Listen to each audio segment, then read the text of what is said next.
Muy buenas tardes, estudiantes. Vamos a continuar con el curso de Educación Cívica. Hoy tenemos la tercera sesión y vamos a tratar todo el tema que tiene que ver con la parte de las leyes. Las leyes o todo lo vinculado al acatamiento de lo que significa el respeto a la legislación, ¿no? Dentro de ello los derechos y también lo que es los deberes, derechos y deberes dentro de lo que es el acatamiento a la ley, ¿ya? Entonces, nuevamente, muy buenas tardes a todos los que están ingresando, ¿ya? Y muy agradecido por los saludos. Estamos llegando a todo el Perú, la Academia Perú Libre, siempre presente en todo el Perú.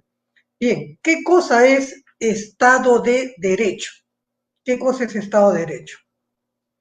Estado de Derecho no es otra cosa que el respeto irrestricto a la ley, acatamiento total a la ley.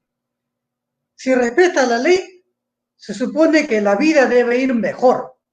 Si respetas la ley, hay un orden, hay disciplina. Si respetas la ley, te van a respetar y tú vas a respetar. Por ejemplo, debido a esta pandemia, el gobierno ha dictado una ley, la ley de inamovilidad los días domingos. Los domingos en el Perú, todo el mundo debe estar ¿dónde? En su casa, sin salir para nada. Todo el día, todo el día. Es una ley. Tienes que acatar. ¿Qué pasa cuando las personas, nuestros compatriotas, salen de su casa un domingo? Hay una sanción, hay un castigo. ¿Por qué? Porque está incumpliendo el Estado de Derecho. No puede ser que la ley dice no salgas los domingos y sales a jugar pelota, sales con tu perrito, sales a comprar algo a la calle, estando prohibido por la ley. Entonces, cuando uno no cumple con la ley, simplemente viene un castigo. Estado de Derecho significa respetar y acatar la norma legal. Estado de Derecho no es abuso de poder, ¿eh? Estado de Derecho es simplemente orden, disciplina, ¿ya? Orden, disciplina, para llevarnos bien. No es abuso de poder, que lo comentaremos de otra forma. Repito entonces, prevalece el principio de legalidad.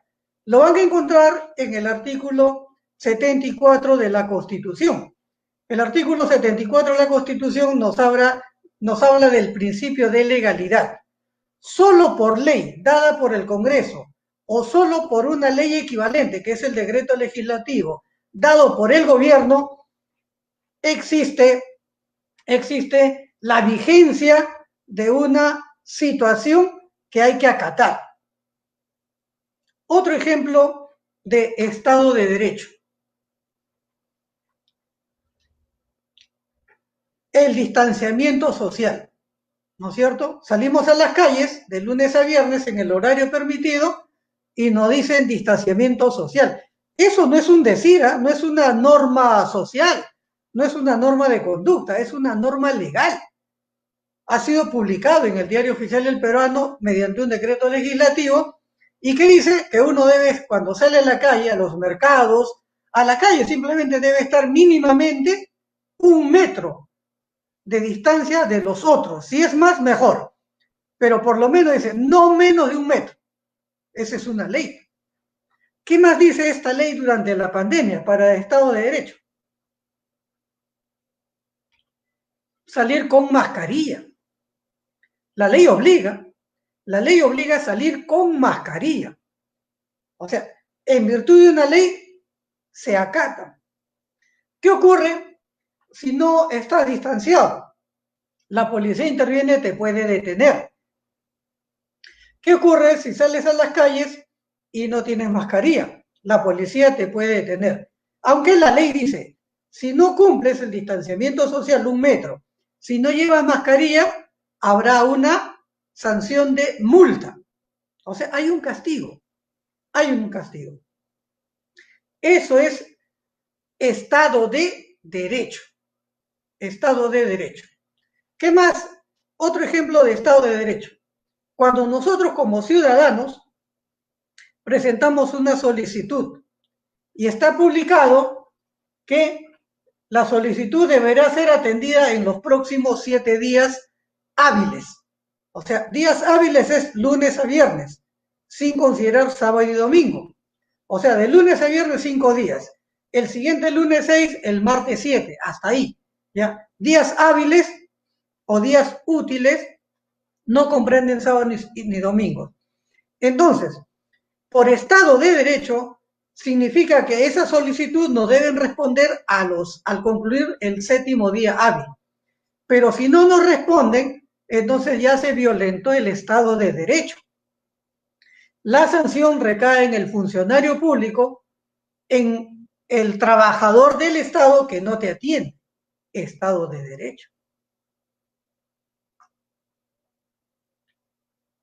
Otro ejemplo de Estado de Derecho es simplemente que donde dice circular las bicicletas, hay un corredor de bicicletas por ahí. La bicicleta no para estar en la vereda ni en medio de la pista. Y viceversa, ¿no? Los vehículos no pueden circular por donde es el lado de las bicicletas. Entonces, ese es Estado de Derecho. Respetar totalmente la ley. Por ejemplo, el Perú, ante una violación de alguna persona, un desgraciado que ha violado a una persona, un animal, que ha violado a un niño, a una mujer, ¿se le puede fusilar?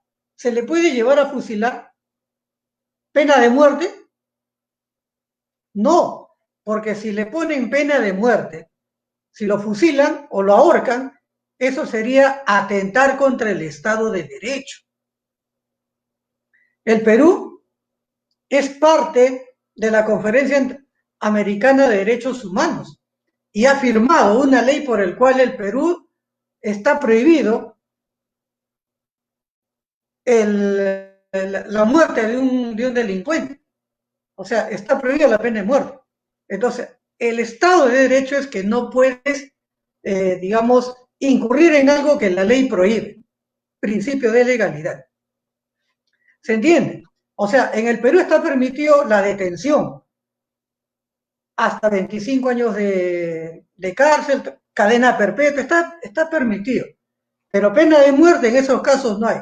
La única posibilidad de pena de muerte es por traición a la patria durante un conflicto. Durante un conflicto que ya no lo tenemos y no creo que vaya a haber conflicto de aquí para todas las vidas. Ya eso ha sido superado. Antes nos agarrábamos a muerte con los chilenos y luego con los ecuatorianos. Eso ha quedado en el olvido. Ya eso ha sido superado y por lo tanto hay que acatar las leyes que nos prohíben, ¿no? Porque ese es Estado de Derecho. El Estado de Derecho, entonces, se cumple en todo nuestro territorio nacional. En todo nuestro territorio nacional. ¿Quieres viajar de provincias a la capital? Si no tienes DNI, no puedes viajar. No puedes viajar. Pregunta, ¿por qué motivo es uno de los primeros países que falta desarrollo? Bueno, la falta de desarrollo no es otra cosa que la mala política económica y mala política social de nuestros gobernantes. Ixos le ha dado 70% de aprobación de la población durante estos meses. ¿Cree que eso es manipulación? Bueno, el Estado de Derecho prohíbe la manipulación. La prensa debe decir la verdad. La prensa, la televisión, la radio, el periódico debe decir la verdad, ¿no es cierto? Porque si no dice la verdad, eso infringe el Estado de Derecho también, ¿ya? Pero acá hay algunas leyes que le sacan la vuelta a la Constitución. Y en virtud de una ley plasmada en los derechos humanos, se habla de la libertad de opinión. Entonces, la libertad de opinión es buena, pero cuando el país está gobernado por intereses económicos, entonces le dan cabida al libertinaje y a la mentira. Entonces, una verdadera encuesta lo que tiene que hacer es decir, fue una encuesta en tales personas cuyos DNI, nombres y apellidos están en nuestra base de datos. Ese es, pero decir una encuesta donde no señala su fuente, no tiene su base de datos, eso tiene un riesgo. Que si tuviéramos otro tipo de gobernante que acatara totalmente al 100% el Estado de Derecho, seguro que habría multa a la manipulación de los datos, a la manipulación de los datos. Entonces, Estado de Derecho no es otra cosa que actuar conforme a ley, respetar el artículo 74 de la Constitución que dice principio de legalidad, por sobre todas las cosas. Nos sometemos a la ley. Pero a la vez, al someternos a la ley ha incorporado dentro del artículo 2 los derechos humanos o derechos fundamentales de la persona. Es decir, se tienen que respetar también. O sea, Estado de Derecho, principio de legalidad, respetando los derechos fundamentales de las personas. Es decir, que el poder del Estado tiene sus límites. El poder del funcionario público, el poder del gobernante tiene sus límites. Es decir, los gobernantes, los funcionarios públicos no pueden actuar contra la voluntad del pueblo.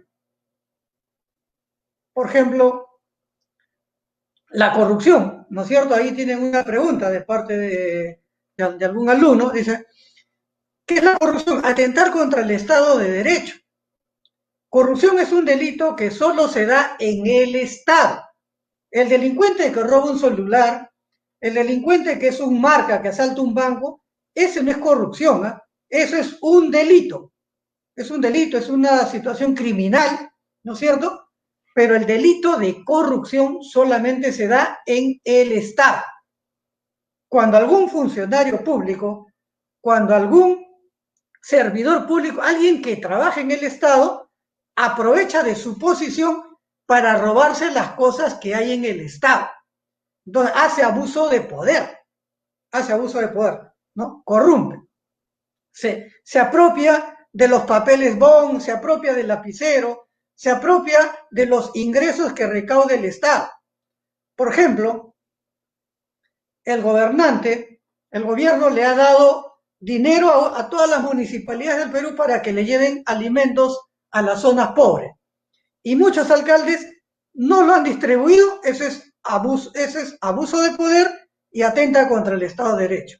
Otros, peor todavía, han separado parte de esos bienes y lo han dado solamente a su familia o los de su partido político. Ese es abuso de poder y atenta contra el Estado de Derecho.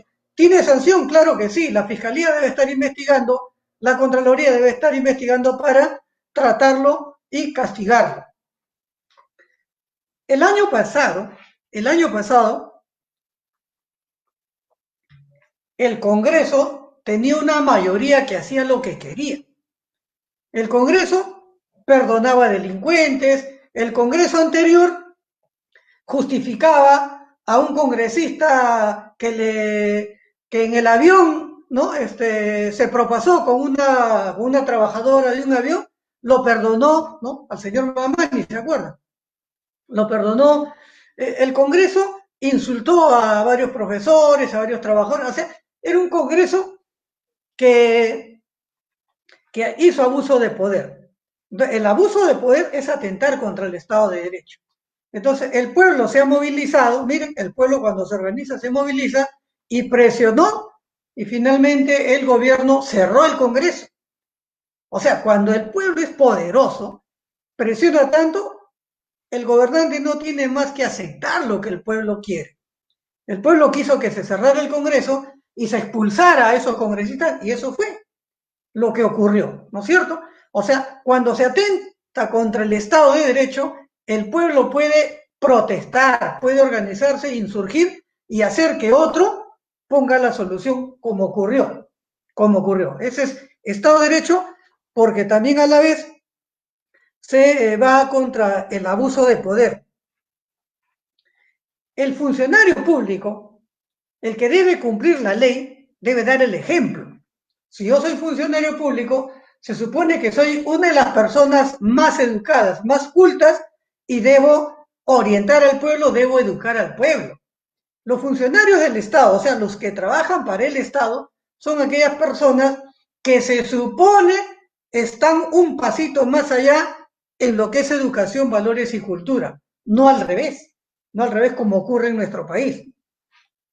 Entonces, desde una perspectiva personal, no podemos actuar en el Estado. Si yo me hago funcionario público, no puedo trabajar en mi función personal particular, ni en mi partido político. ¿Por qué? Porque ya tengo que pensar en todo lo que es la ciudadanía, todo el pueblo. Entonces, no cumplir de esa manera es atentar contra el Estado de Derecho, es abuso de poder. Y eso se castiga. Se cierra el Congreso, se detiene al congresista, luego vienen los juicios y se castiga.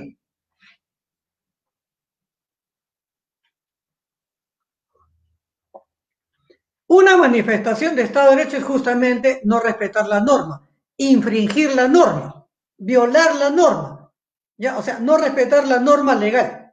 Eso es correcto. Una infracción, eso es atentar contra el Estado de Derecho. Pasarse la luz roja es atentar contra el Estado de Derecho. En este mes, desde la semana pasada hasta el mes de julio, todas las empresas tienen que presentar sus balances al Ministerio de Economía, a la SUNAT.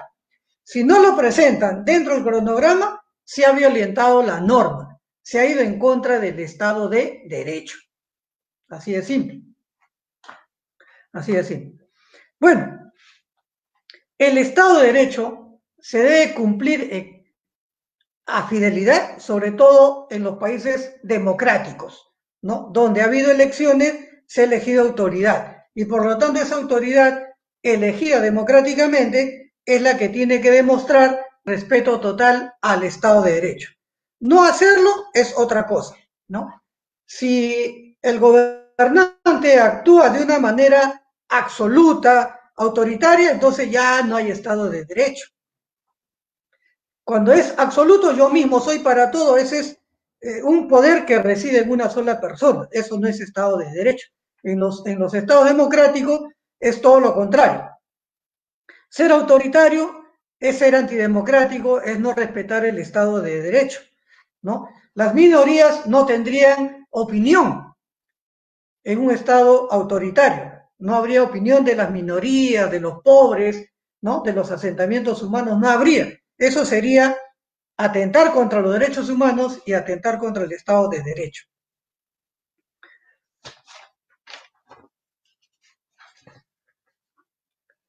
Bien, vamos a ver ahora entonces qué son las disposiciones legales. Disposiciones legales es el conjunto de leyes que se aplican en un país. Repito, decir disposiciones legales es decir normas legales. Es el conjunto de leyes o conjunto de normas que se aplican en un país, que tienen vigencia en un país. También tiene el nombre de sistema jurídico en el país. Otros le dicen principio de normatividad. ¿Por qué? Porque se refiere a todo el sistema jurídico, a todo el conjunto de leyes que existen en un país. ¿Ya? Entonces, normas legales, disposiciones legales, conjunto de normas, conjunto de normas. Los municipios también dan leyes, también dan normas legales, y los municipios también tienen que respetar el Estado de Derecho. El recoge basura es parte de una actividad estatal y debe recogerse la basura. Si no se recoge la basura, se atenta contra el Estado de Derecho. Nunca es malo reclamar nuestros derechos. Al contrario, es bueno. Lo que está mal es que no nos hagan caso o que las autoridades, haciendo abuso de poder, se burlan de la población. Ese es otro tema. Pero ¿que hay que reclamar nuestros derechos? Claro que sí.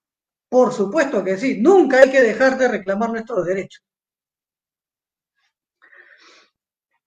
Bien, entonces, dentro del conjunto de leyes que hay en el país, tenemos una jerarquía, ¿no? Una jerarquía. ¿Quién es primero, segundo, tercero, hasta el último? Y vamos a comenzar, en nuestro caso, por lo que es la Constitución. La Constitución es la principal norma legal en un país. En el Perú es la Constitución, ¿no? Es la principal norma legal del país. Cualquier otra norma, cualquier otra ley que se haga, tiene que hacerse respetando el marco general señalado por la Constitución. Cualquier otra norma tiene que hacerse respetando el marco general de la Constitución. Por ejemplo, la Constitución dice, en el artículo 2, el ciudadano tiene derecho a la vida, el ciudadano tiene derecho a la libertad, el ciudadano tiene derecho a expresarse.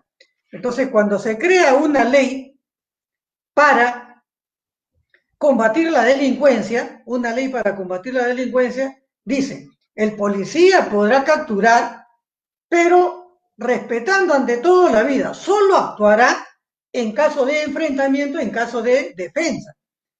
Pero si es un delincuente que se rinde, es un delincuente sin armas, no tiene sentido dispararlo y matarlo. ¿Ya? O sea, la ley de seguridad dice, respetando a la Constitución, no podemos matar. ¿Ya? Esa es una situación donde prevalece la ley. Prevalece, perdón, la Constitución. ¿Ya? La Constitución. Eso está señalado en el artículo 5. Entonces, nuestra Constitución fija las reglas generales. Y las demás leyes son leyes específicas, son leyes reglamentarias que siempre van a tener en consideración a la Constitución.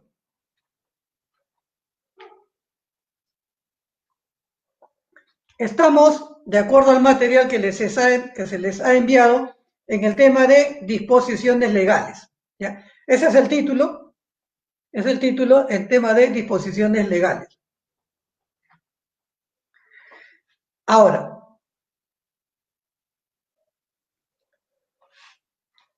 estando en estado de emergencia, en esta pandemia, con ciertas situaciones de inamovilidad, ¿estamos en estado de derecho? Claro que sí,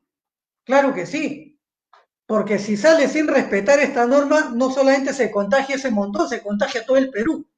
Entonces, hay ciertas características, ciertos requisitos que hay que saber acatar. Ahora, tenemos por encima de nuestra norma legal a la Constitución. Luego tenemos lo que son los tratados internacionales, que ya es una suerte de respeto de un país de la ley firmada con otro país. Ya no intervenimos los ciudadanos, sino simplemente el Perú ha firmado un tratado internacional con otro país. Por ejemplo, los tratados de libre comercio, donde se dice que, por ejemplo, China venderá al país, ¿no? Siempre y cuando el país tenga una cantidad de trabajadores en planilla y una cantidad de trabajadores fuera de planilla. Se firma igual en China. En China también. Entonces Perú le compra y le vende a China. ¿Por qué? Porque en China hay trabajadores en planilla y fuera de planilla, y lo mismo que acá. Es un requisito para venderse y comprar, tratado de libre comercio. ¿Ya? Hay otros tratados internacionales que tienen que ver, por ejemplo, con la paz. Con la paz. Entonces, hace años, creo que fue el 93, 94, en que antes de esos años Ecuador a cada rato ingresaba al Perú, ¿no? Se apoderaba de parte del terreno y había una guerra. Hasta que en el año 93-94 se firmó un tratado de paz entre ambos países, poniendo ciertas condiciones, ciertas reglas, y eso perdura, se respeta, es un tratado internacional, se respeta. ¿Ya? Entonces los tratados internacionales tienen la suerte de ser respetados por los países. Por ejemplo, un delincuente comete un delito en el Perú, pero es un delincuente argentino. El Perú lo puede detener y juzgarlo acá. No, hay un tratado con Argentina por el cual dice el Perú lo detiene, pero cumpliendo ciertos requisitos lo deberá devolver al país de origen, donde nació, por un acuerdo internacional. Para esos casos es para derechos humanos, para situaciones comerciales, para situaciones de salud, ¿no? Para esos casos, para defensa de derechos humanos. Esos son los tratados libre de comercio, tratados internacionales que tienen que respetarse. La característica de un tratado internacional es que para que sea acatado por el Perú, tiene que ser aprobado previamente por el Congreso. El Congreso de nuestro país y el Congreso del otro país aprueban ese tratado y recién es acatado por todos los países. Recién. Si el Congreso se niega a acatarlo, ese tratado no pasa, no ocurre.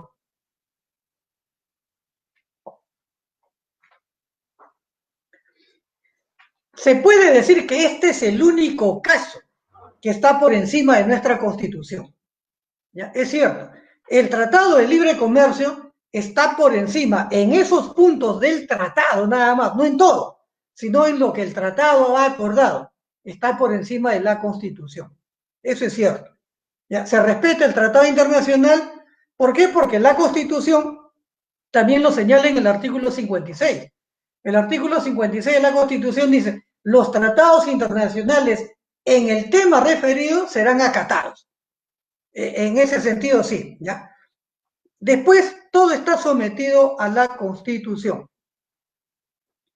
Por ejemplo, luego de la Constitución, luego de los tratados internacionales tenemos lo que son las leyes. Las leyes. Una ley, ojo acá, una ley solo es dada por el Congreso, nadie más puede dar leyes. Solo el Congreso Nacional de la República es el único ente que puede dar leyes. O sea, el montón de congresistas, los 133 congresistas, son los que se ponen de acuerdo, presentan sus mociones, aprueban por mayoría y hacen una ley. Solo el Congreso puede dar ley. Entonces, hay dos formas. El Congreso emite una ley, aprueba una ley, se lo traslada para que el presidente lo firme y lo promulgue y lo apruebe. Cuando el presidente no lo firma, no lo promulga, no lo aprueba, entonces regresa al Congreso y el Congreso tiene un plazo de 15 días para volverlo a aprobar y sin que ya pase por el presidente, de frente ellos lo aprueban y lo publican. ¿Ya? Lo normal es que una ley dada por el Congreso vale para todo el Perú, para todo el territorio nacional, no para otro país. La ley se da solamente y tiene validez para el país. Pero lo normal, el primer conducto, el primer paso es que toda ley llega al gobierno. El gobierno lo firma y se publica. Pero está permitido que el gobierno pueda decir no lo firmo. Según nuestra Constitución, el gobierno tiene esa atribución, de decir no lo firmo, porque no estoy de acuerdo, por X motivo. Como ocurrió, por ejemplo, con la ley del peaje. ¿Ya? El Congreso aprobó, hará un mes, ¿no? El Congreso aprobó hace un mes que los peajes no se dejaban de pagar, que los autos, los vehículos que transitaban por los peajes, que habían sido firmados, contratados con empresas brasileñas corruptas, se dejaban de pagar.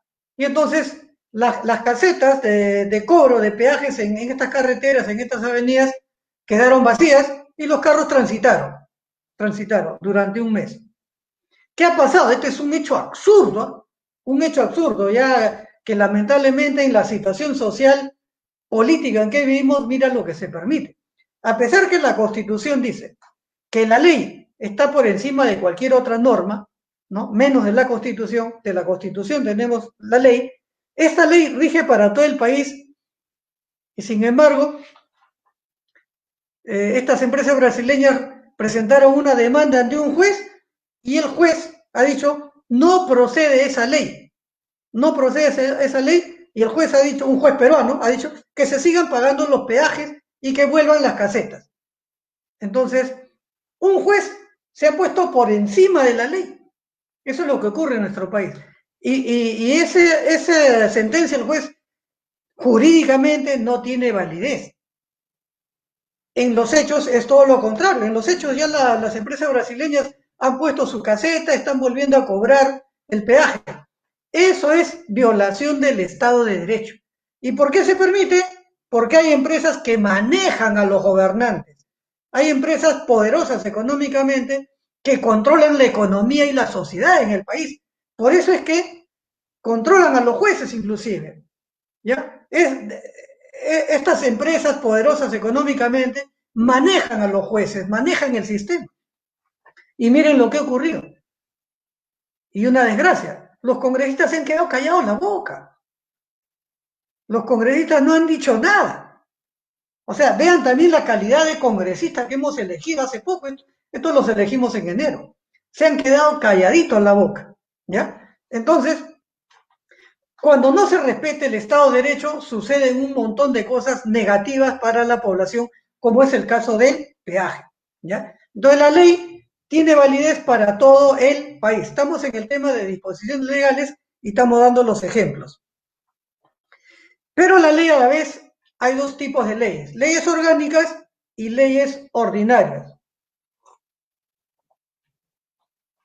¿Qué es una ley orgánica? Una ley orgánica es una ley fijada para la existencia de instituciones. Por ejemplo, ley orgánica de creación del Poder Judicial. Entonces ya no se puede modificar esa ley. Es una ley que ha creado el sistema judicial, jueces, fiscales, ¿no? Todo lo que significa impartir justicia a través de un juzgado. Ley del Poder Judicial. Ley del Sistema Nacional de Salud. Ley de creación de los hospitales. Ley del Ministerio de Salud. Son leyes orgánicas. Ley de municipalidades. Ley para todas las municipalidades del Perú. Son leyes orgánicas. Ley para de creación de los gobiernos regionales, son leyes orgánicas. Entonces, una ley orgánica es una ley que crea instituciones, ¿ya? Que crea instituciones cuyas instituciones son parte del Estado para las actividades que requiere el Estado, para las actividades que el Estado tiene que ofrecer al pueblo. Esas son leyes orgánicas. Mediante una ley orgánica se crean instituciones para dar servicio a la comunidad, al pueblo. Ahora, tenemos leyes ordinarias. ¿Qué es una ley ordinaria? Son las leyes normales que se dan. Las leyes normales. Por ejemplo, ley de derechos de los niños. Ley de derechos de los niños. Entonces, mediante una ley publicada por el derecho de los niños tienen derecho a, digamos, en abandono, se les recoge y se les lleva a un albergue por una ley. Ley de las personas enfermas, de las personas que no tienen dónde vivir, por una ley se les recoge y se les lleva a un orfanatorio, una ley. Una ley ordinaria es, por ejemplo, una ley para pagar un impuesto. Una ley para pagar un impuesto, por ejemplo, la ley de impuesto a la renta, la ley de IGB, en virtud de una ley. Ley de devolución de aportes al FONAVI. Entonces, cuando uno ha hecho un aporte y una ley dice, ¿sabes qué? No hay que devolver, entonces una ley ordinaria. Una ley para devolver el 25% de los aportes de AFP, entonces una ley. Entonces, una cosa es ley orgánica y otra cosa es ley ordinaria. La ley orgánica es para crear instituciones al servicio del pueblo y la ley ordinaria rige para todos los ciudadanos, para todo el pueblo, y esa ley que se da para todo el pueblo tiene que acatarse. Luego tenemos los decretos legislativos. ¿Qué cosa es un decreto legislativo? Es el equivalente a una ley que da el Congreso. Pero ¿qué es un decreto legislativo? ¿Quién lo da? Lo da el gobierno. Mientras la ley lo da el Congreso, el decreto legislativo lo da el Poder Ejecutivo, o sea, el gobierno. Pero el gobierno no lo puede dar porque es gobierno. el gobierno tiene que hacer una solicitud al Congreso. Entonces, el presidente Martín Vizcarra manda una carta al Congreso y le dice, señores congresistas, queremos que nos den facultad, que nos den permiso para nosotros hacer leyes más rápidas, para hacer leyes específicas, por favor. Entonces el Congreso dice, bueno, el gobierno quiere hacer leyes, entonces le damos el permiso. El Congreso, ¿no?, firma el permiso autorizando a que el gobierno dé normas legales. Entonces, una vez con ese permiso, el gobierno sí puede dar normas legales. ¿Con qué nombre los da? Con el nombre de decreto legislativo. ¿Ya? Entonces, el Congreso da leyes y cuando el Congreso autoriza al gobierno, el gobierno da decreto legislativo, que es equivalente a una ley, solo que dado por otro órgano de poder. El decreto legislativo vale para todo el país. La ley vale para todo el país, el decreto legislativo vale para todo el país. Entonces, si tenemos leyes en el Perú y también tenemos decreto legislativo en el Perú, amparado en el artículo 104 de la Constitución. Es aplicado en todo el territorio nacional. Ni la ley ni el decreto legislativo pueden ir más allá de nuestras fronteras. Es exclusivamente para el territorio nacional. Luego tenemos los decretos de urgencia. ¿Qué cosa es un decreto de urgencia? Un decreto de urgencia también está señalado en la Constitución en el artículo 118, pero un decreto de urgencia solo se da en situaciones de emergencia o de guerra o de este virus que hay en el país, por ejemplo, ¿no? Solo en situaciones así donde no hay tiempo que perder y hay que dar una medida para afrontar una crisis. El decreto de urgencia es facultad del presidente. O sea, para que el presidente emita un decreto de urgencia, no tiene que comunicarle al Congreso, no tiene que comunicarle a sus ministros, simplemente es una atribución muy personal. ¿Ya? El presidente se da cuenta de lo que pasa en el país y emite un decreto de urgencia. ¿Ya? Repito, el decreto de urgencia solamente en situaciones de emergencia nacional, que el Perú pase por una situación muy difícil en lo económico, en lo social, casi en todo. Entonces el presidente asume una responsabilidad inmensa de emitir un decreto de urgencia. Entonces, por decreto de urgencia se hicieron los toques de queda. Por decreto de urgencia se dio la inmovilización, ¿no? En algunos lugares había que cerrar en sus casas a las 4 de la tarde, por decreto de urgencia. A las 8 de la noche, 9 de la noche, por decreto de urgencia. ¿Ya? Esa es una situación, el presidente lo hace. Lo ideal de un decreto de urgencia es que el presidente lo haga con sus ministros, lo converse con instituciones de la sociedad y pueda hacerlo. Pero en el fondo no necesita consultar a nadie. Ese es un decreto de urgencia. Por un decreto de urgencia no se puede subir los sueldos. Por un decreto de urgencia no se puede controlar precios. Por un decreto de urgencia no se puede decir la estabilidad laboral, despedir a alguien. No, decreto de urgencia vale para todo el país en la medida que todo el país se encuentra en situación, digamos, muy de emergencia, en problemas reales. Solo por el presidente lo del decreto de urgencia. Luego tenemos los decretos supremos, que también tienen algo de urgencia, los decretos supremos, ¿ya? Para decisiones urgentes. Y los decretos supremos también tienen carácter nacional, pero son para situaciones urgentes, cuando de pronto el Congreso está enfrascado en disputas partidarias, políticas, y no facturan, no producen ninguna ley, y el presidente está, digamos, en diversas actividades con sus ministros, ¿no hay? Entonces, un ministerio emite un decreto supremo. Un decreto supremo es dado, ¿no?, por un ministerio, pero vale para todo el país. Entonces, la diferencia con las otras normas es que los decretos supremos, si bien lo firma el presidente, pero está dirigido a un determinado ministerio. Por decir, mediante decreto supremo se ve el tema de salud, ¿ya? Por ejemplo, mediante un decreto supremo se ha declarado de emergencia nacional que los tanques, los botellones de aire, ¿ya?, de aire medicinal, de oxígeno medicinal, por decreto supremo se han declarado de exclusividad para la salud y que solamente sean vendidos por empresas y exclusivos, no para otra cosa. No que quiero darme el lujo de tener mi oxígeno de gas, no, es para salud, mediante decreto supremo, dado por el Ministerio de Salud y firmado por el presidente, donde se aplica en todo el territorio nacional, pero exclusivo para salud.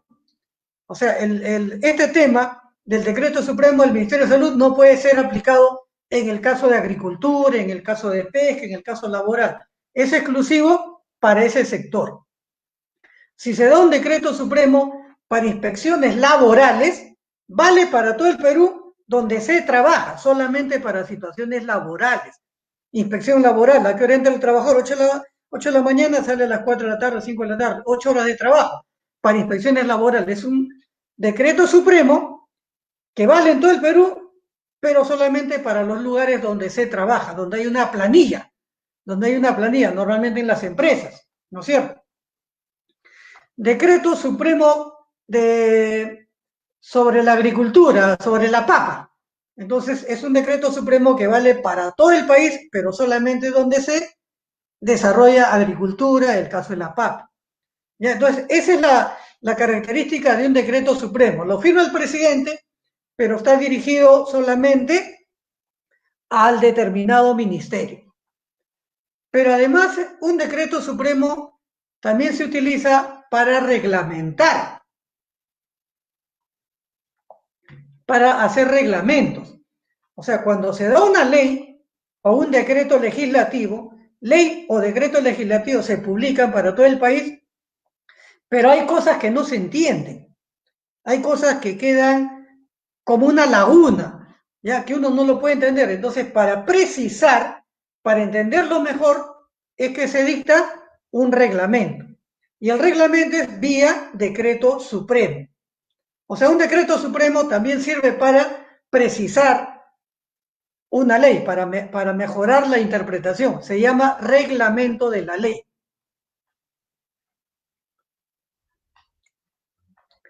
En el Perú, en un país democrático, están prohibidos los decretos leyes. Y eso se lo voy a explicar más adelante. Luego tenemos la resolución suprema. Resolución suprema lo da el presidente, lo firma el presidente con el Ministerio de Economía. Toda resolución suprema lo dicta el presidente y el Ministerio de Economía. O sea, el presidente Martín Vizcarra y la señorita Antonieta, ¿no? Antonieta. Ellos dos son los que redactan una resolución suprema. ¿Para qué sirve una resolución suprema? Para designar o nombrar a los funcionarios de alta jerarquía. Por decir, mediante resolución suprema se nombra al presidente del directorio del Banco de la Nación. Por una resolución suprema se nombra al superintendente de la SUNAT. Por una resolución suprema se nombra a un funcionario de mayor jerarquía en el Ministerio de Salud, ¿no? Entonces, por resoluciones supremas. Normalmente la resolución suprema entonces es presidente y ministro de Economía para designar a los funcionarios de alta jerarquía de alguna entidad pública. De la Superintendencia de Banca y Seguros, resolución suprema. Para presidir el BCR, resolución suprema. Luego tenemos resoluciones ministeriales. ¿Qué cosa es una resolución ministerial, de ministerio? O sea, ya es exclusividad del ministro.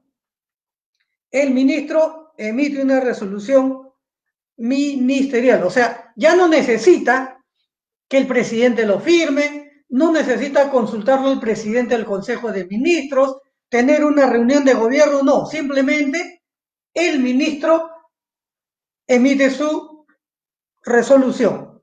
Por ejemplo, mediante una resolución del ministro se puede nombrar a otros funcionarios, al viceministro, se puede designar al contador, se puede designar al asesor legal, a todos los funcionarios que quieran, mediante una resolución ministerial.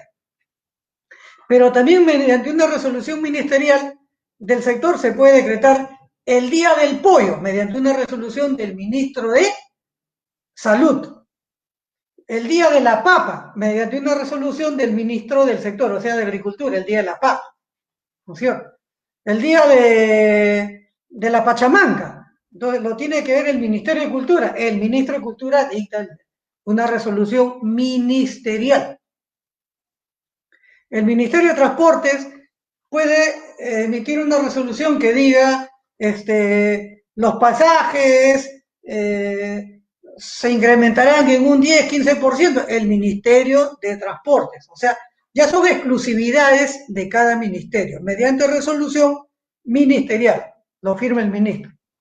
Hasta aquí, todo tiene que ser publicado en el Diario Oficial del Peruano, la Constitución, la ley orgánica, la ley ordinaria, decreto legislativo, decreto de urgencia, decreto supremo, resolución suprema y resolución ministerial tiene que estar publicado en el Diario Oficial El Peruano. Entonces ya tenemos dos principios, principio de legalidad y principio de publicidad. La Constitución dice, una ley aprobada o cualquier otra norma aprobada tiene que ser publicada para que se conozca en todo el Perú. Principio de publicidad. ¿Y cómo se publica? ¿En dónde se publica? En nuestro caso, solo en el Diario Oficial El Peruano. El Peruano. Luego tenemos las resoluciones directoriales o directorales. El director de una entidad pública, el director, es el funcionario de mayor jerarquía en una entidad pública. O sea, tenemos al ministro, al viceministro y luego tenemos al director. Este director puede emitir una resolución directoral. Por ejemplo, mediante una resolución directoral se dice, se autoriza que fulano de tal ponga un colegio no escolarizado, mediante una resolución directoral. Se autoriza que fulano de tal ponga su instituto, mediante una resolución directoral.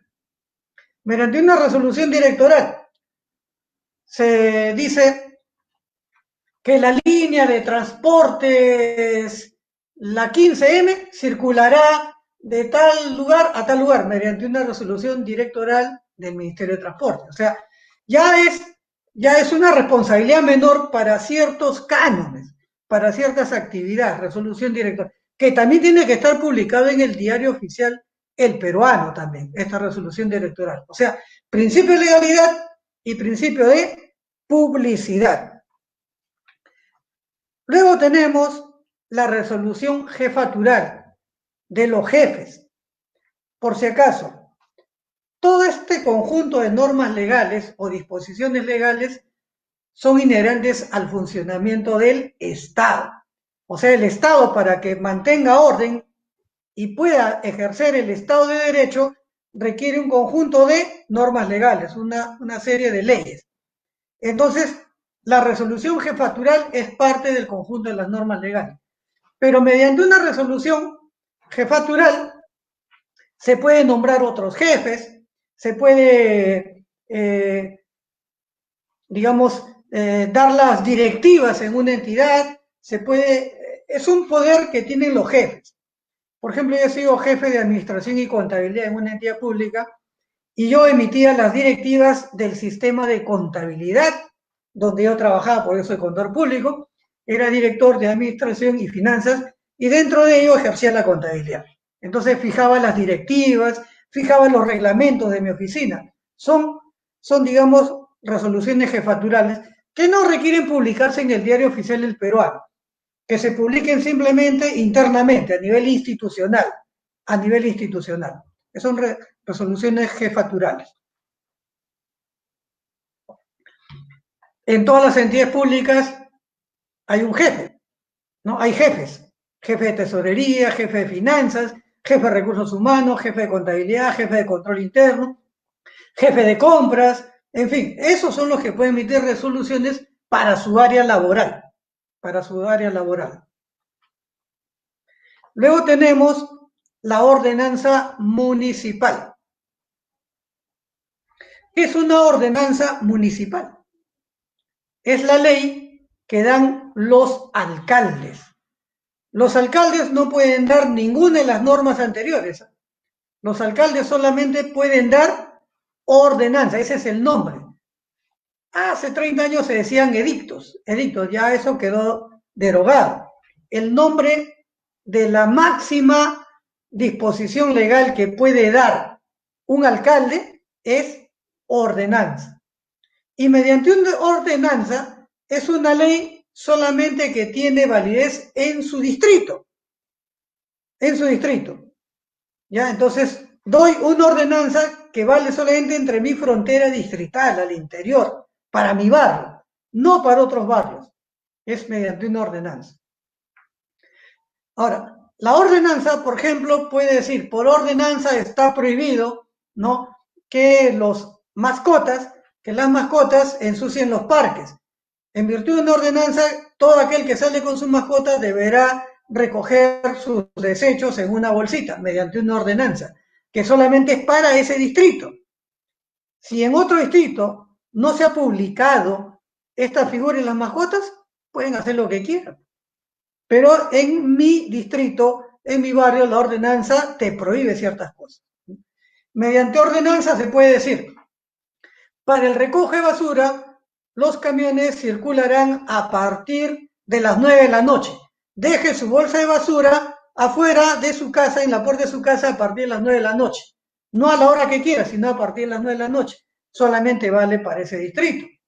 En otro distrito será a las 7 de la mañana, en otro distrito será 5 de la tarde, ya la ordenanza solamente vale para su determinado sector. Mediante ordenanza se pueden crear también tributos municipales. ¿Qué tributos? Solamente arbitrios, ¿ya? Repito, mediante una ordenanza los alcaldes pueden crear arbitrios nada más.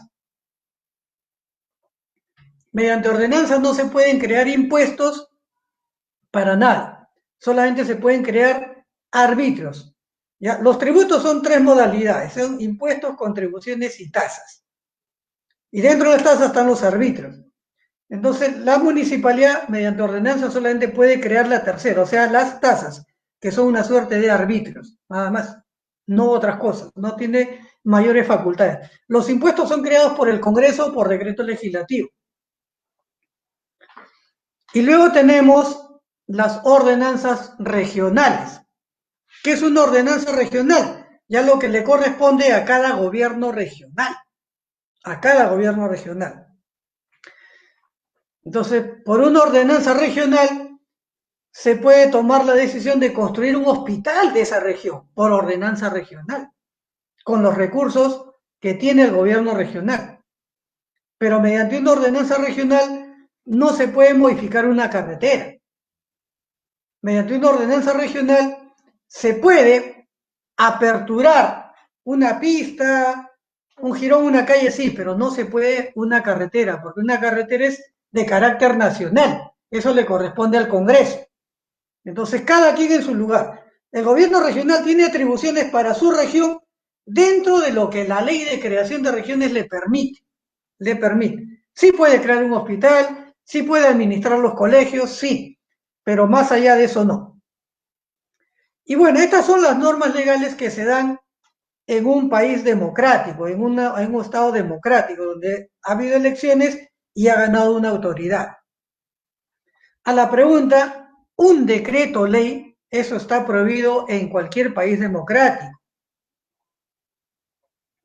Decreto ley solamente se da cuando hay un golpe de Estado, o sea, se desconoce la Constitución, se desconocen las leyes. El gobernante pisotea prácticamente una constitución. O sea, en la década del 70 hubo gobiernos militares del 68 hasta el año 78. Ya hubieron gobiernos militares, ¿no? Que yo recuerdo. Y esos gobiernos militares no respetaron la constitución y entonces, ¿cómo gobernaban? Mediante una ley. Esa ley para ellos se llama decreto ley.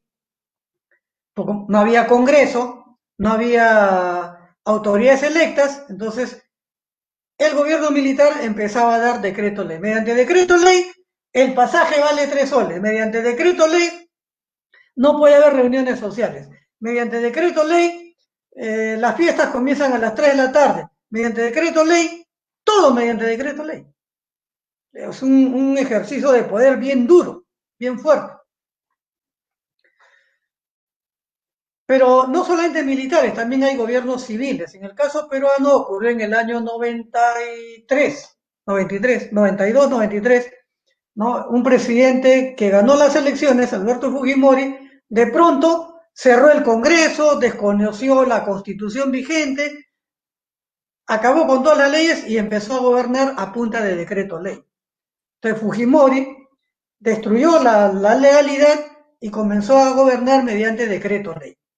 Entonces, por decreto ley decía la educación privada se puede hacer con voluntad privada, nada más, no requiere mayores permisos ni nada, todo mediante decreto ley. O sea, se privatizaron muchas cosas mediante decreto ley. Si ustedes recuerdan o revisan la historia, del año 92 hasta el 95, todo era decreto ley, decreto ley. Entonces, son gobiernos, decreto ley son las leyes que dan los gobiernos que irrumpen la democracia, ¿no? Que desconocen la Constitución y pisotean la norma legal. Bueno, ¿para qué se han dado estas leyes finalmente? ¿Para qué el Estado de Derecho? Para que se respete la convivencia. Todo este tema de conjunto de leyes hacen al Estado de Derecho para que se respete la convivencia social, para vivir en armonía, ¿ya? Entonces, ¿qué ocurre? A pesar del Estado de Derecho, a pesar del montón de leyes, hay cosas que se violentan. Y entonces, los más afectados cuando se violenta una norma legal son aquellos conocidos como grupos vulnerables. Entonces, ¿qué son los grupos vulnerables? Aquellos que sufren más cuando se atropella el Estado de Derecho. Y en el Perú, como en el mundo, aquellos que soportan una desgracia de abandonar el Estado de Derecho, principalmente son los niños y adolescentes. Porque uno cuando ya es mayor de edad siquiera sabe gritar, sabe expresarse y decir un momentito, no me toques. Pero los niños, los adolescentes muchas veces son avasallados. Entonces es un grupo vulnerable. Y peor cuando estos niños y adolescentes son de sectores pobres y mucho peor cuando son de extrema pobreza. La vulnerabilidad que sufren estos niños es para llorar. Hay niños, ¿no?, que viven en cerros, en asentamientos humanos, que comen de una olla común que ni siquiera es buena comida, ¿no es cierto? Esos son grupos vulnerables. Otro grupo vulnerable también es a la vejez, ¿no? Los adultos mayores, ¿no? Personas que llegan a los 70, 80 años, 90 años y que ya han perdido mucha capacidad de conocimiento, ya la vista, la fuerza física ya no es la misma y entonces nos tratan a la vejez como un despojo. Entonces son otro grupo vulnerable, no se les trata bien. Por ejemplo, ahorita hay un montón de ancianos que en su buena época, cuando trabajaban, pagaban un tributo que se llama FONAVI. O sea, yo estando joven, pago un impuesto que se llama FONAVI. ¿Por qué? Porque a los 10 años de mi aporte me van a dar una casita. Eso ocurrió en la década del 60, 70 y 80. Gente que pagaba de su sueldo una parte para que le den una casita. Y entonces todo ese dinero desapareció. desapareció. Entonces estos señores del FONAVI se organizaron en el grupo que se llama los fonavistas. Y entonces, como fonavistas, ya viejitos, ahora dicen, si no me van a dar mi casita, que me den mi dinero, que me devuelvan lo que me cobraron. Entonces, el Estado no le devuelve, los trata mal, los viejitos hacen cola, van a reclamar, les mandan a la policía, los tratan mal. Son una población vulnerable, no se les respeta, a pesar de que en su juventud dieron mucho por el país, hoy en día están abandonados a su suerte. Peor si la familia los abandona, peor si realmente no tienen el cariño de los hijos, tienen los ancianitos tan mal. Son poblaciones vulnerables. Otro sector vulnerable son los que tienen discapacidad, ¿no? En muletas, en sillas de ruedas. El carro no los recoge, ¿no? Prefieren no recoger ni a escolares, ni a ancianitos y tampoco a minusválidos. El transporte público no hay, ¿no? Los hace sufrir. Otro grupo son las personas LGTBI, ¿no? O sea, los gays, los transexuales, los bisexuales, ¿no? Estas personas que por una situación de su formación, del grupo social en que viven, ¿no? Por su forma de ser de repente, pero tienen esta situación, pertenecen a esta comunidad, también es una situación de vulnerabilidad, ¿no? Hay algunos que por el solo hecho que lo ven así ya los tratan mal, en fin. Tenemos a los migrantes, gente de las comunidades andinas, gente de las comunidades indígenas o de zonas de selva que han venido a Lima a migrar y los tratan mal. No hay solidaridad con ellos, son grupos vulnerables. Los que se enferman de esta enfermedad del SIDA, que es por transfusión de sangre o una relación sexual equivocada, se contagian y entonces son tratados como una escoria, me van a contagiar, anda, vete por ahí, hasta en la casa lo botan en algunos lugares. Son temas de vulnerabilidad. Y tenemos a la población afrodescendiente, ¿no? O sea, los de color negro tienen cierta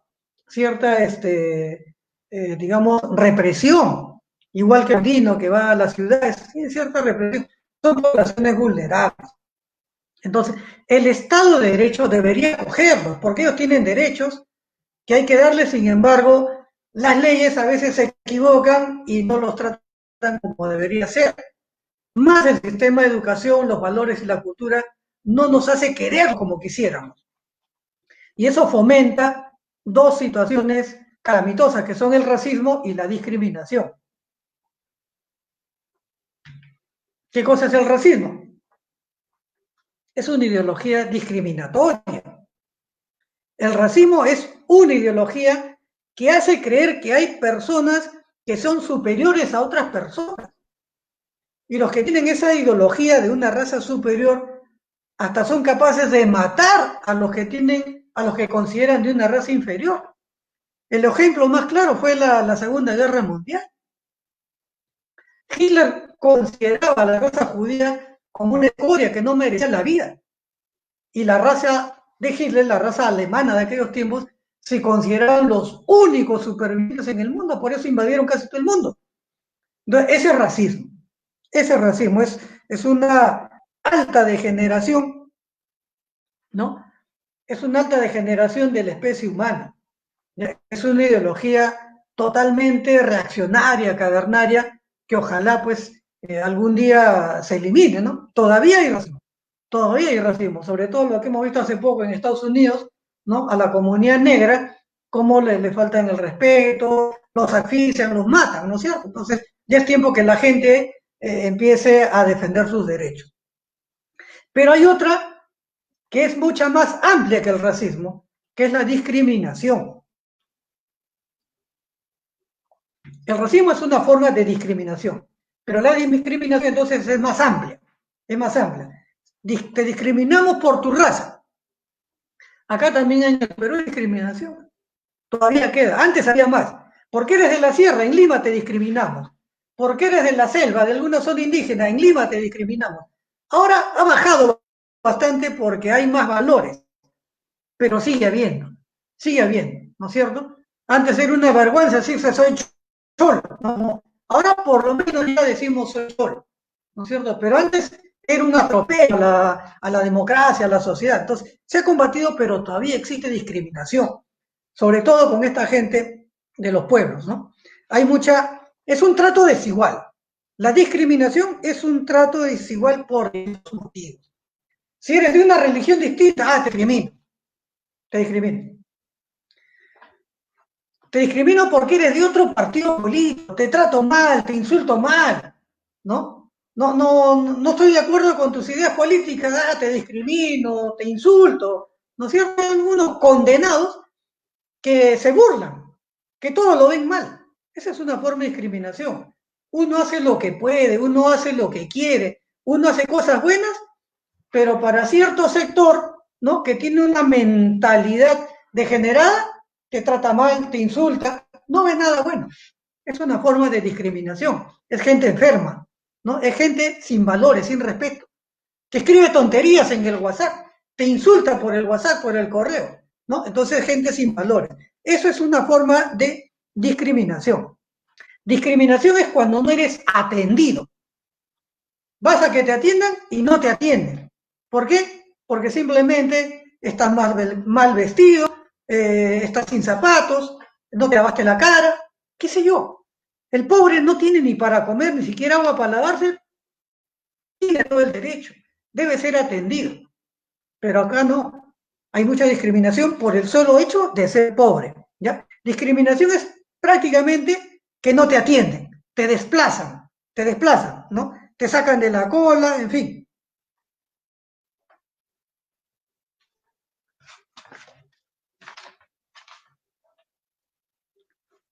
Frente a ello, es necesario rescatar el Estado de Derecho.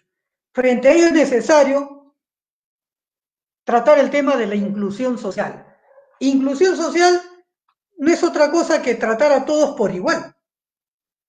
Son valores ciudadanos, donde prevalece el respeto, la libertad, la organización social, la educación, el bienestar, ¿no es cierto? Entonces hay que actuar con responsabilidad. Responsabilidad no es otra cosa que cumplir con nuestros deberes. El papá tiene deber con sus hijos, ¿no es cierto? Hay que darle toda la protección del caso, conducirlos y orientarlos. Y el deber de los hijos es obedecer mientras vivimos en casa de nuestros padres, ¿no es cierto? Ese es nuestro deber. Y cuando son ancianos, el deber de nuestros hijos es ayudarlos, no abandonarlos. Proteger el medio ambiente es parte de nuestros deberes y nuestros derechos. Ese es actuar con responsabilidad. Es decir, los ciudadanos, la población, tenemos derecho a que se respete el Estado de Derecho, que se respete el orden, la ley, que se respete la democracia que está enquistada en la legislación, en todas las leyes. Eso es ser responsable. Bien, tenemos 10 preguntas de un posible examen de admisión. Primera pregunta a resolver en el examen de admisión estas 10 preguntas. Dice, pregunta número 1. Hay un eslogan que dice, todos somos defensa civil, entre comillas, todos somos defensa civil. Está relacionado a una característica de defensa civil de nuestro país, correcto. Pero, ¿cuál es la respuesta? La defensa civil tiene un carácter multisectorial, o sea, en todos los sectores de la vida, en todos los sectores sociales, en todos los sectores de las instituciones. Es por sector la defensa civil. La defensa civil es solidario, o sea, para todos, sin sectores, sin favoritismo, es para todos. Es permanente la defensa civil. Todos somos defensa civil en forma permanente, o sea, hay que dejar de hacer otras cosas para solo dedicarnos a hacer defensa civil. O tiene un carácter humanitario. Por humanidad es que hago defensa civil. Si no fuera humanidad, no haría defensa civil.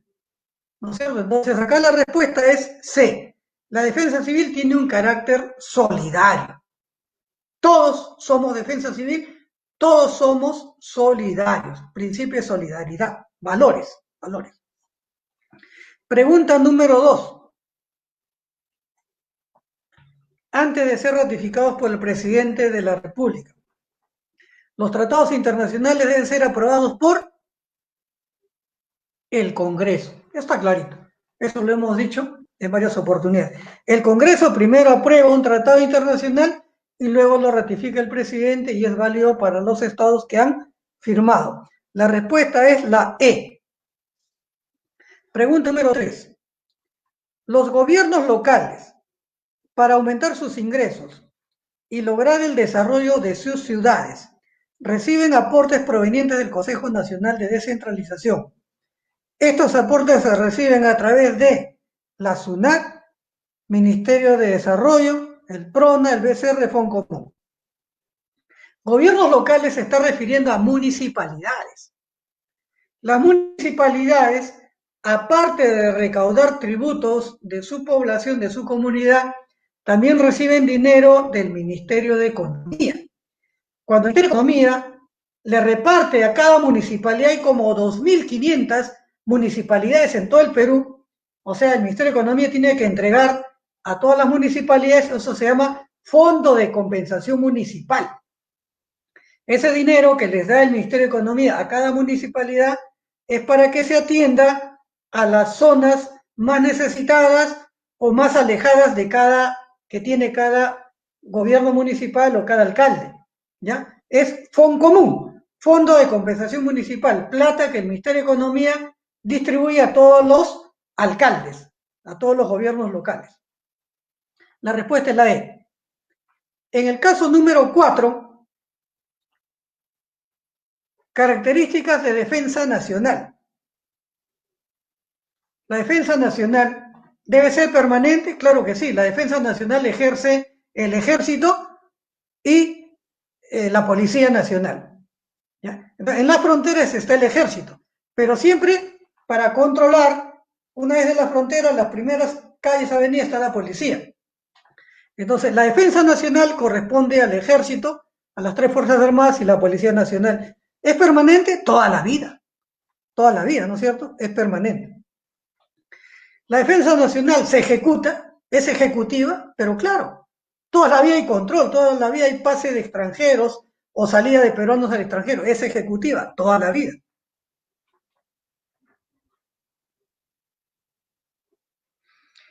La defensa nacional hay que prevenirla, es preventiva, hay que prevenirla, claro que sí, no debemos pelearnos con otros países, no debe haber guerra, hay que prevenir la defensa nacional para que no nos invadan. Ponemos fronteras, ponemos vigilantes, ponemos semáforos, en fin, hay que prevenirla.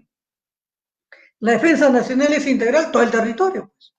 Todo el territorio nacional tiene que tener sus vigilantes, es integral. Por lo tanto, no es característica la defensa nacional revisionista. O sea, la defensa nacional no tenemos que revisar hechos anteriores, hechos pasados, no tenemos por qué revisar. Eso no es función de la característica nacional. Entonces la pregunta 4, ¿no es característica de defensa nacional? La respuesta es la E, no es revisionista. En el punto 5, una forma suprema que establece el marco y los criterios orientadores del sistema jurídico de un país. ¿Cuál es la forma suprema? O sea, lo máximo, ¿no? Supremo, lo máximo. Que dé el marco máximo, el marco general. Lo que orienta al sistema jurídico, o sea, todo el conjunto de leyes, es la Constitución Política, presupuesto de la República es la plata, presupuesto de la República es la plata que da el Ministerio de Economía. La ordenanza lo da una municipalidad, un gobierno local. Decreto legislativo lo da el Poder Ejecutivo, el gobierno. Una resolución ministerial lo da un ministerio. Entonces, estos son subalternos más bien. Todo lo que está ahí, ministerio, decreto legislativo, ordenanza, presupuesto, son subalternos. Lo máximo es la Constitución, es la forma suprema. la que da el criterio orientador del sistema jurídico. O sea, la respuesta es la letra A. Luego tenemos la número 6. ¿Cuál es la norma jurídica de mayor jerarquía emitida por un gobierno local? Hemos dicho que el gobierno local, ¿qué cosa es? Es una municipalidad, es un alcalde, es un alcalde. ¿Y cuál es la máxima ley que da una municipalidad, que da un alcalde? Una resolución jefatural, un jefe, un funcionario público que es jefe. Edicto municipal, ya no hay edictos en ninguna parte, está prohibida, hace 30 años que no hay edictos. Resolución de alcaldía, un alcalde que emite una resolución para una determinada actividad. Por resolución de alcaldía decretamos izamiento de banderas. Solamente se iza la bandera. Ordenanza municipal es la máxima norma legal que puede dar un gobierno local o municipalidad. Esa es la respuesta, la letra D, ¿ya? Porque la resolución directorial solamente es para el director de una entidad pública. Pregunta número 7. Conjunto de normas de derecho privado, conjunto de normas de derecho privado, que comprende todo lo relacionado al estado y capacidad de la persona y la familia. El patrimonio, la transmisión de bienes, los contratos y la obligación. Correcto, correcto. En el derecho privado regula el comportamiento de las personas, no del Estado, sino personas entre personas, ¿ya? Por ejemplo, dice, capacidad de la persona. Bueno, una persona es capaz de contraer matrimonio varón con mujer, es capaz. Eso es regulado por el derecho privado, dentro del sistema privado. No se mete el Estado. El Estado no se va a meter y decir, tú te casas con ella, ella se... No, el Estado no se mete. Ese es acuerdo entre privados. La familia. La familia decide comprarse una casa en un departamento, en una región, es cosa de la familia, derecho privado. El Estado no se mete para decir, tú vas a vivir en Lima, tú en la sierra, tú en la selva. No se mete el Estado, ese es derecho privado. El patrimonio familiar. Al casarme yo pongo la casa, tú pones el carro, tú pones los muebles, la cocina, entre nosotros, derecho privado. Voy a heredar a mis hijos mis comodidades, mis bienes, derecho privado. El Estado no me va a decir, oye, tú herédale a él, herédale a él. No, es cosa privada. ¿Ya? Eso lo vemos en el derecho privado. Yo soy libre de dejar en herencia a mis amigos, a mis hijos, a quien quiera. Si quiere, te desheredo inclusive. Es mi derecho, ¿no es cierto? Es derecho privado. Contrato. Voy a contratar, bueno, voy a ser inquilino. ¿Estás de acuerdo? Sí, fírmame este contrato. Es entre nosotros. El Estado no se mete. Todas las obligaciones entre privados lo ve el derecho privado. Y dentro del derecho privado, eso está regulado por el derecho civil, porque hay que actuar en civilidad, en civismo. Derecho civil. La respuesta es la letra C, ¿ya? Derecho de defensa solamente cuando hay agresión de un país contra otro país, derecho de defensa. Derecho tributario solamente tributos. Derecho internacional, acuerdo entre países, y derecho real en la medida que exista objetivamente un bien robado, un bien agredido. Por lo tanto, la respuesta en la pregunta 7 es derecho civil, que regula todas las relaciones entre privados. La número 8, consultar al pueblo mediante un voto sobre una medida legislativa o de otra naturaleza. ¿Cómo le consultamos al pueblo? ¿Mediante una amnistía? No, la amnistía es para perdonar. Mediante una sentencia, la sentencia es para condenarte. Mediante un tratado, solamente se ven entre países. Mediante una ordenanza, eso lo ve solamente un alcalde. Mediante un referéndum. Esa es la respuesta, porque el referéndum es de carácter nacional para cuestionar, ¿qué cosa? Una norma de todo el país. Para cuestionar una ley de todo el país hay que consultarle al pueblo de todo el país mediante un referéndum. Eso es lo que estamos promoviendo a través de modificar o cambiar esta constitución a través de un referéndum, ¿no? Tanto Democracia Directa como el Partido Perú Libre estamos abocados en esta tarea, ¿no? De ir a un referéndum para cambiar esta actual constitución. Pregunta número 9. Son causales de divorcio. ¿Por qué la pareja se separa? ¿Por qué la pareja se separa? ¿Por qué hubo adulterio? Ah, le sacó la vuelta, se metió con otra persona que no debió meterse. Adulterio. Pues yo me separo, pues me separo. Porque el marido le pegó a la esposa o la esposa lo masacró al marido. O sea, no pueden vivir si están en constante pelea. Mejor es el divorcio. ¿Ya? O le sacas la vuelta o lo masacras. Tienes que separarte. Tiene que haber divorcio. Ah, si yo encuentro a mi esposo con otro hombre en la cama, homosexual. O si encuentro a mi esposa con otra mujer en la cama, homosexualidad. Entonces no puedo vivir con una persona, ¿no? Que tiene digamos, esta desviación. Entonces, me divorcio, pues yo no voy a estar en la cama con dos, tres personas más. Entonces, esas son las causales del divorcio. La respuesta, entonces, aquí es la letra D, ¿ya? La 1, la 2, la 3 y la 4 son afirmativas, ¿ya? Porque violentamos el domicilio, eso no es causal. Yo te puedo romper la puerta porque necesito entrar ahí. Eso no es causal de divorcio. Pudo ser que me olvidé la llave, estaba con candado, hay un incendio, me están robando. Violento el domicilio, pues eso no es causal de divorcio. Entonces la respuesta en la 9 es la letra D. Finalmente, la pregunta 10 dice, son atribuciones del Congreso. O sea, todo lo que es capaz de hacer el Congreso. Todo lo que es capaz de hacer el Congreso. El Congreso puede dar leyes, es lo principal que da el Congreso. Es lo principal. El Congreso puede dar resolución legislativa, claro, pues es el legislador da resolución